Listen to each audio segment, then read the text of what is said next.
usually that we're going to start.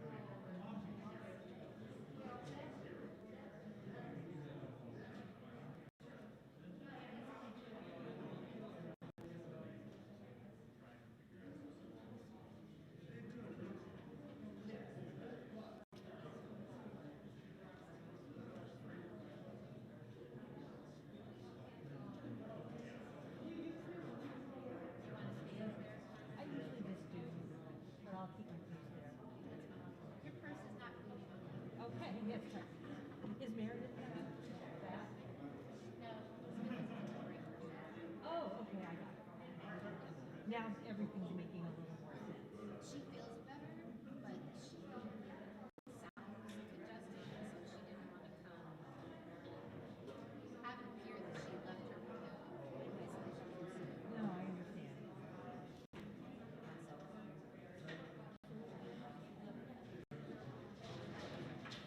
Lauren has also feel better.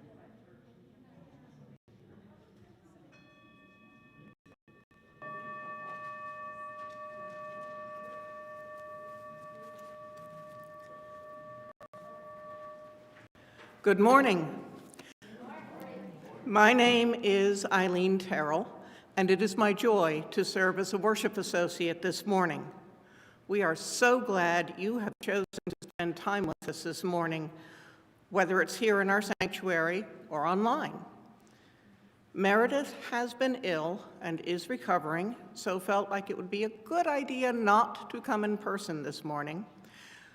Also, the congregational meeting originally scheduled for today has been postponed. It will take place 2 weeks from today on Sunday, February 6th at noon. 2 other short announcements.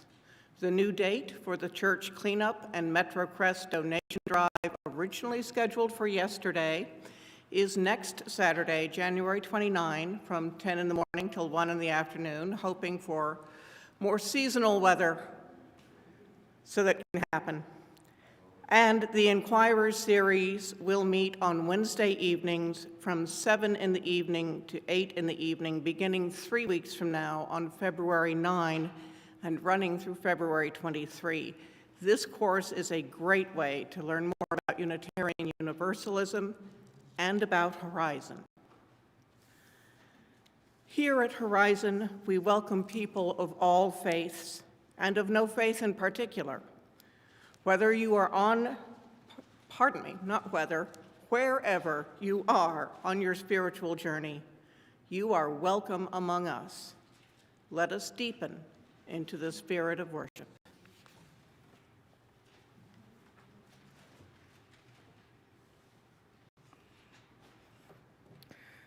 Our call to worship this morning comes from the writings of William Henry Channing, the nephew of William Ellery Channing.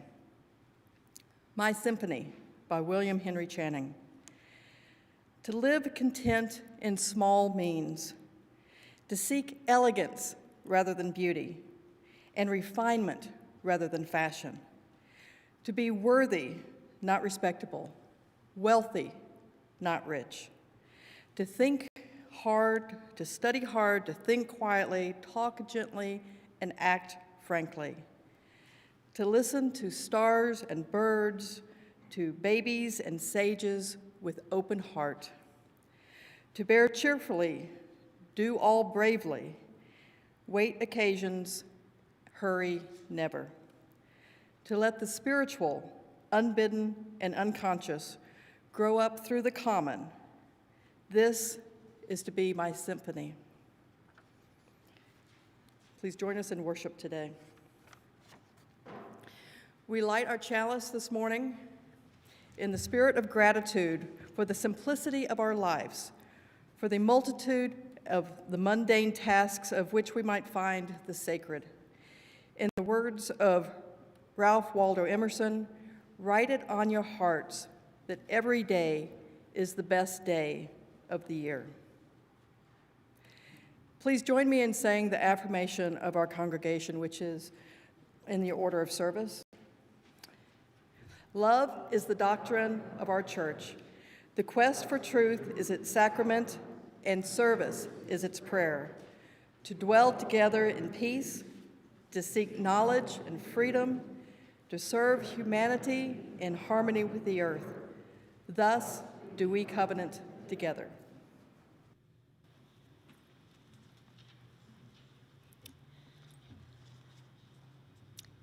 Holy, sacred, that which is set apart as worthy of reverence. As you listen to or hum along with our opening hymn, number 26 in the Gray Hymnal, Holy, Holy, Holy, I invite you to consider when in life you experience wonder, renewal, openness, or connectedness to something more. This is an old tune. Some of you may have history with it, like I do. But the music moves me. And the first three words, just holy, holy, holy, invite me.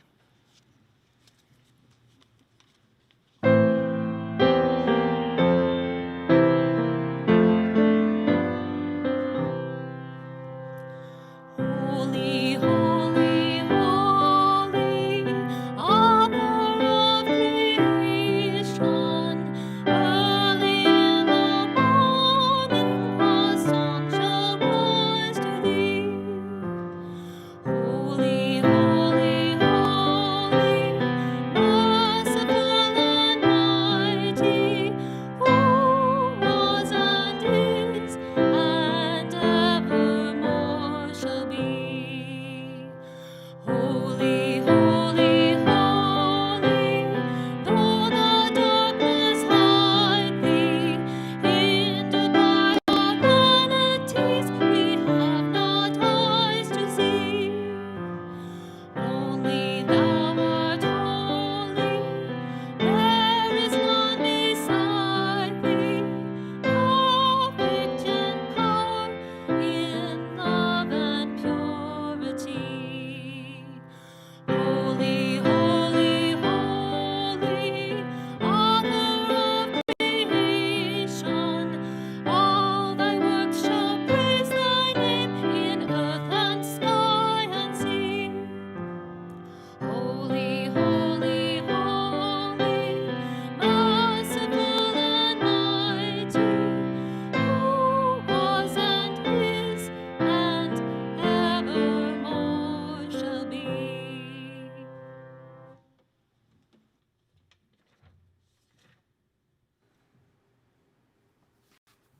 Now is the time for our offering. Horizon is grateful for your time, your treasure, and your talent that you so generously share with us at the church. At this time in our worship service, we celebrate the generosity of our community that sustains the mission and the ministries of this church. The offering now will joyfully be given and received.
Today's first reading is a poem by Mary Oliver, At Blackwater Pond. At Blackwater Pond, the tossed waters have settled after a night of rain. I dip my cupped hands. I drink a long time. It tastes like stone, leaves, fire.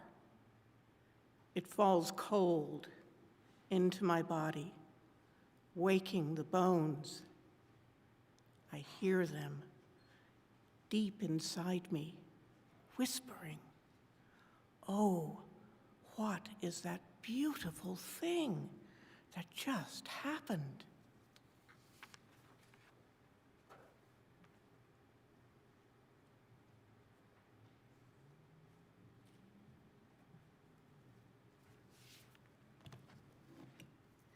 We now take time to honor the joys and the sorrows of this community.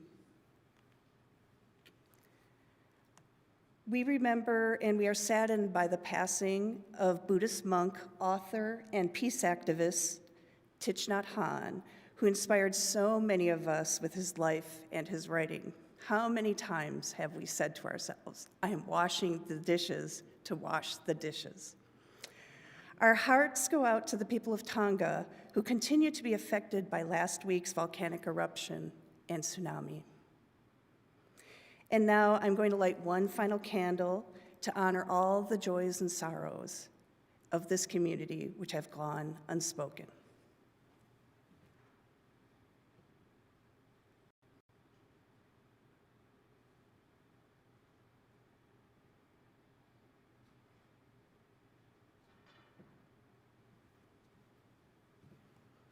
And now, please join me for a time of meditation and prayer, and invite you to close your eyes, to settle in, to relax, and to still your mind. Today, we are in worship, we're exploring the sacred in the ordinary. And I wonder, what is sacred to you? Is it a force? Is it a feeling? Is it a presence? What do you call it? Spirit of life, love, beauty, God, universe, great mystery. Picture it in your mind. This sacred, what does it look like to you? Does it have color or texture? Or is it invisible? How does it make you feel when you're near it or you sense it? Does it make sounds? Is it music? Now, keep the sacred in front of you. That which is sacred, we call you by many names: loving God, Spirit of life, mystery, in which we live and move and have our being. Draw near to us this morning and hear our prayers. We think of those who are sick, and we hope for their quick recovery. We are sad because Thich Nhat Hanh has died, and we think about our siblings in Tonga and the struggles that they have. We give thanks for a chance to gather, to take time, to take care of ourselves, to slow down, to notice what truths come to us in the silence of our hearts. This is truly sacred time. We give thanks for the commitment and care of this community, for the deep love that sustains us when we aren't sure of the way ahead. Spirit, be with us in our tiredness, in our uncertainty, in all the things we aren't sure of. Be with us in our tendency to tune out or disengage or to somehow take ourselves out of this present moment. And bring us back. Bring us back to our breath. Bring us back to what matters. Bring us back to the present. Let us allow ourselves to be brought back. Let us open ourselves and notice all the beauty around us, shining through the cold and the wind, the sickness, the mud. It's all still there, waiting for us to notice it. In the quietness of our hearts this morning, let us begin to seek the sacred among us and with us. May it be so, and amen. And now, would you please join me in a moment of silence?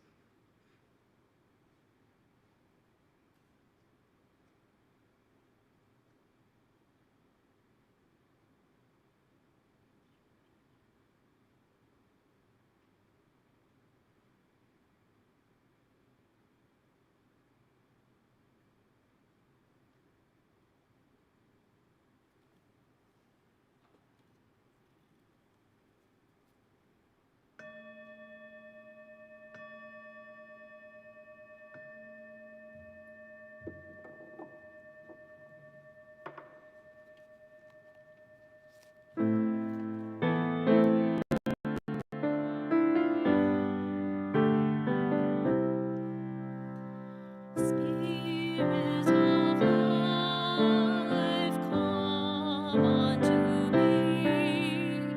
Sing in my heart all the stirrings of compassion.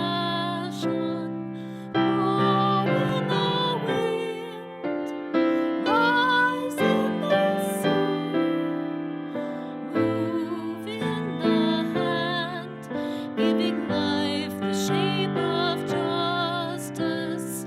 Roots hold me close, wings set me free. Spirit of life, come to me, come to me.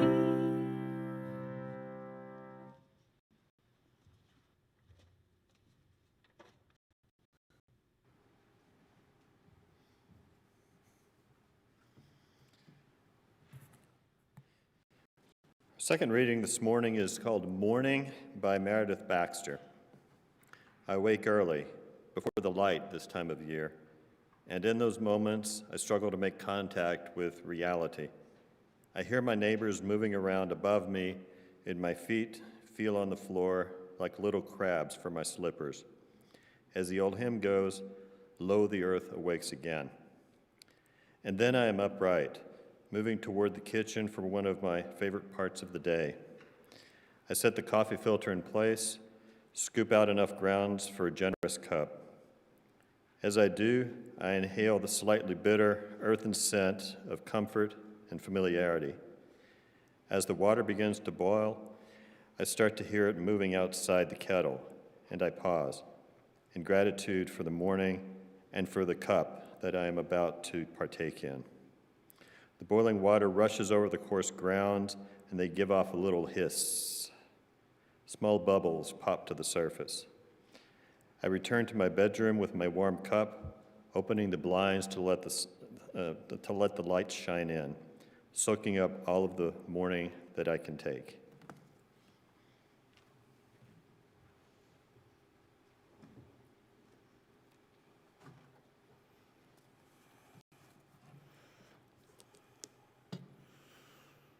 I realize I didn't introduce myself earlier.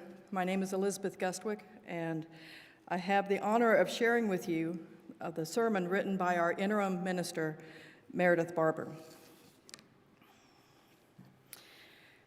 When I was 17, my favorite teacher recommended that I read a book called A Midwife's Tale by Laurel Thatcher Ulrich. It was the diary of a woman named Martha Moore Ballard, who was indeed a midwife. Martha lived in 18th century Massachusetts, what we would now call Maine, and she was 50 years old when she started her diary on January 1st of 1785. At first, the diary reads more like a log, just keeping track of what she did that day and of the births that she attended. But slowly, Martha begins to tell us more about her family, and she provides accounts of the people that she helps. There are many times in her diary where Martha notes leaving her bed on a cold and snowy night, rushing to deliver a baby. But that really wasn't all that she did. For all intents and purposes, Martha was the local physician. She was the person you called in the middle of the night when you were scared and you didn't know what to do. I'll give you a short version here, but suffice it to say, Martha was a bold and fearless woman, often crossing the Kennebec River in a canoe, shoving her way through patches of ice, and then later noting it in her diary. For Martha, leaving her family in the middle of the night to help someone who was in need was simply an ordinary part of her story. She was called upon, and so she went. Writing it down, for her, was even more ordinary. Martha was there for her people no matter what, no matter the weather conditions or the time of day or night. The ripples of her presence that were created throughout her community were simply powerful. How many people were touched by her simply showing up when they needed it? And yet to her, it was just part of her everyday life. Ulrich, who provided the historical context through which we understand Martha's story, writes, "It is in the very dailiness, the repetitious dailiness, that the real power of Martha Bollard's story lies. For her, living was to be measured in doing. Nothing was trivial. For Martha, her diary was ordinary, a way to keep track of the days. But I see something sacred in Martha's story. It was some of the only writings left behind by the women of her generation. Her diary was an object deemed worthy of holding onto by those who loved her, and they passed it down through her family for centuries. The word sacred is first defined as connected with God or gods, or dedicated to a religious purpose.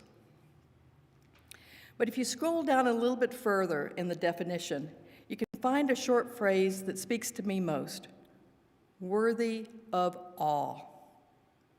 A little more than 2 years ago, I found myself on campus late one cold evening at a retreat of sorts and warming myself by a stone fireplace. And it's kind of trendy now. There were coloring sheets all over the room with different phrases on them. I grabbed one up and was doodling as my classmates' voices washed over me. And I looked down and saw the words printed at the center of the page: "We see the sacred in the ordinary." This idea of finding the sacred in the ordinary is what I see as the work of ministry. More importantly, it's the work of living. It has become sort of a mantra for me, not because I'm any good at it, but precisely because I'm not. Because I need to be called to remember. And it is precisely that, not a phrase, but a call. We here in this community, we are here because we are a people seeking. We are here to take notice, to pay attention, to connect with those around us, to hear the joy of the crunch of the fall leaves beneath our feet, to even find the beauty in a murky puddle filled with a rainbow of oil. I have long thought of Martha when I think of all that is sacred in our days, because as a teenager, I was truly in awe of her and of the life that she lived. I still cannot imagine how scary it must have been at times to travel alone at night in the Maine wilderness, or how overwhelmingly joyful it would have been to deliver a screaming baby to a healthy mother. Stories like Martha have been my spiritual guideposts again and again in this life, for they remind us that there is so much worth noticing, worth paying attention to in our daily lives. Martha's diary is not only a stunning piece of social history, but it's also something of a sacred text in that it creates space for wonder. The reader can't help but wonder, or at least I couldn't, what would someone notice about my life were they to read my diary 200 years from now? What pieces would stand out to them? What might they deem worthy of awe? Rest assured, I'm not saying we should all become midwives or that we need to paddle canoes down icy rivers to live a life worth living. In fact, we are all living out the sacred right now here in our daily lives. Anglican priest and writer, the Reverend Tish Warden, writes in her book, The Liturgy of the Ordinary. Daily life, dishes in the sink, children who ask the same questions and want the same stories again and again and again, the long doldrums of the afternoon, these things are filled with repetition. And much of spiritual life is returning over and over to the same work and the same habits of worship. We must contend with the same spiritual struggles again and again. The work of living faith is daily and repetitious. She continues, a sign hanging in the wall of a new monastic community house. Everyone wants revolution. No one wants to do the dishes. The kinds of discipline necessary to sustain a spiritual life are quiet, repetitive, and ordinary. I often want to skip the boring daily stuff to get to the thrill of an edgy faith, she said. I think a lot of us expect spiritual life to be full of captivating mystical experiences, of the universe speaking to us. At least I felt that way at times. I wanted life to be like that. But as Warren points out, living a faithful life is something we do daily when we are engaged in the ordinary tasks necessary to sustain us. It's easy to want to skip the boring stuff, like doing the dishes. But the thing is, the boring stuff becomes the big stuff. For as Annie Dillard writes, how we spend our days is how we spend our lives. These little rituals, like our daily cleaning routines, our cups of coffee, the dishes in the sink waiting to be washed, these things make up our lives, and they give our lives rhythm and connection to the larger heartbeat that is the interconnected web of all existence. On cleaning, Kathleen Norris writes, the work of cleaning draws in much of its meaning and value from repetition, from the fact it is never completed, but only set aside for the next day. Both liturgy and what is euphemistically termed domestic work also has an intense relationship with the present moment. A kind of faith that is present, that fosters hope, and that makes life seem possible day to day. When we think about our daily routines as a kind of liturgy worthy of attention and awe, we are afforded a broader view of life and of the sacred. When we look at it this way, our kitchen floors become sacred ground. Our doing the dishes becomes a spiritual practice. Our morning cups of coffee become a prayer of thanksgiving. I'm reminded here of the elements of the communion table, of the bread and the wine. And while I know that may be a ritual that some are not comfortable with, I think that there is a little nugget here that is important. The bread and the wine are ordinary. They're part of a simple meal, things that may be on your dinner table tonight. They are made sacred, worthy of awe by the ritual that they represent of the Last Supper and the remembrance of the life and lessons of Jesus. But outside of that ritual, the bread and the wine still go about their purpose, to nourish our bodies. And so I wonder, what if we drew that circle, the idea of communion, wider? What if every day were a communion, or a communing of sorts. We take in the elements, the pieces of our world that feed our spirits, our relationships, our rituals, our spaces that make us whole. What if we hold the sacred right here among us? What if we only need to deem these elements worthy of awe? There are so many ways that we experience the sacred in our lives. Theologian Henry Nelson Wyman, son of a Presbyterian minister and later ordained in that same tradition, was only in the ministry for a short time before he went on to be a professor. And I think Wyman's call really was to the classroom. He writes with great joy about the exchanges between people and between himself and his students. But Wyman's most important contribution, or at least to me, was his wide open, expansive idea of God. Wyman believed that God, or we might say the sacred, is found within our deep relationships with one another, with our partners, our parents, our friends, our children. And he wrote that the sacred is also in the space between us, with people we might not even know all that well when we engage in really deep conversations.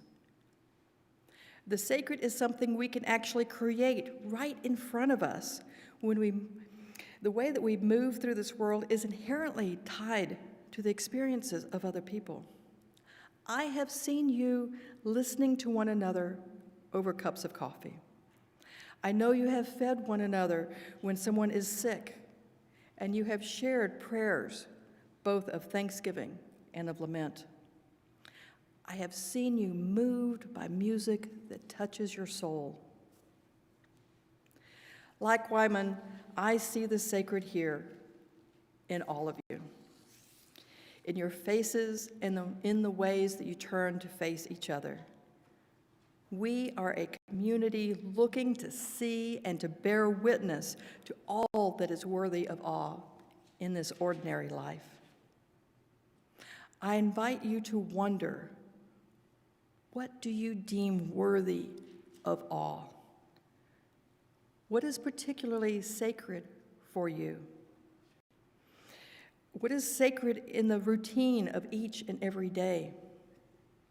What are the little moments worthy of savoring, worthy of soaking up every minute and every detail?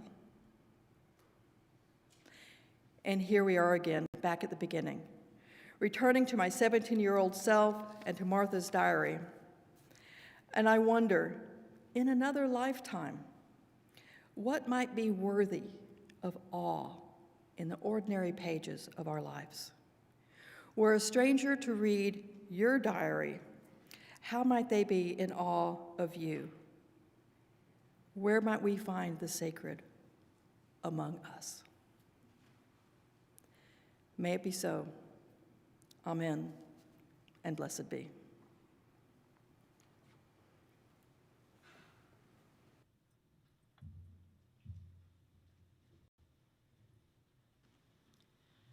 Our closing hymn is number 6 in the Gray Hymnal.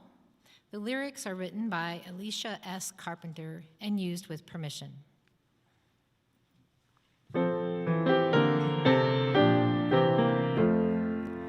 Just as long as I have breath, I must answer yes to life.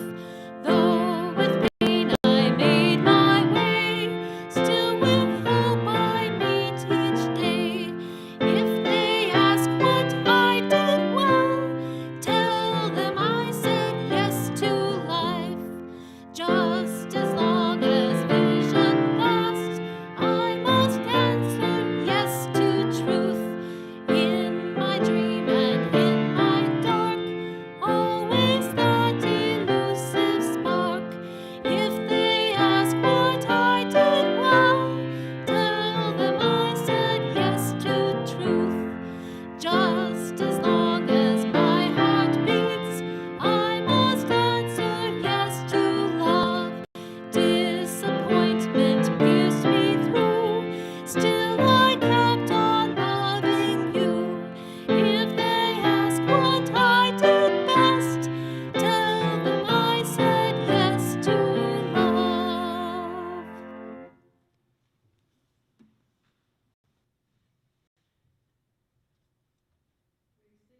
chalice, but not our commitment to our mission, which is to welcome radically, love boldly, grow spiritually, and serve courageously.